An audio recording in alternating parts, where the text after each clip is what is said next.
आप देख रहे हैं देश का विशाल नेटवर्क इंडिया टीवी लाइव, सच्चाई की सही आवाज।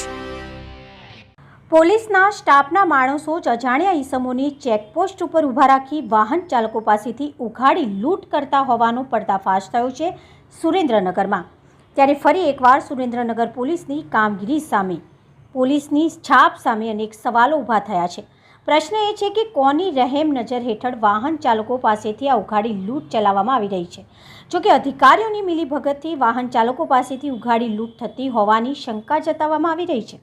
આ સમગ્ર ઘટનાનો વિડીયો એક જાગૃત નાગરિક દ્વારા પોતાના મોબાઈલમાં કેદ કરવામાં આવ્યો અને આ જાગૃત નાગરિક દ્વારા પૂછવામાં આવ્યું હતું કે તમે કોણ છો, શું તમે પોલીસવાળા છો? અને જવાબમાં આ જાગૃત નાગરિક પર લાકડા અને પાઇપો વડે હુમલો કરવામાં આવ્યો હતો અને સાથે ધમકી પણ આપવામાં આવી હતી કે તારાથી જે થાય તે કરી લે। અહીં સવાલ એ ઊભો થાય છે કે આ વાહન ચાલકો પાસેથી ઉઘાડી લૂંટ કરનારા આખરે આ લોકો કોણ છે? આ એક મોટો પ્રશ્ન છે। देश और प्रदेश की खबरों के लिए अभी सब्सक्राइब कीजिए इंडिया टीवी लाइव, साथ ही बेल आइकन को दबाना बिल्कुल ना भूलें, जिससे सबसे पहले खबर आप तक पहुंचे।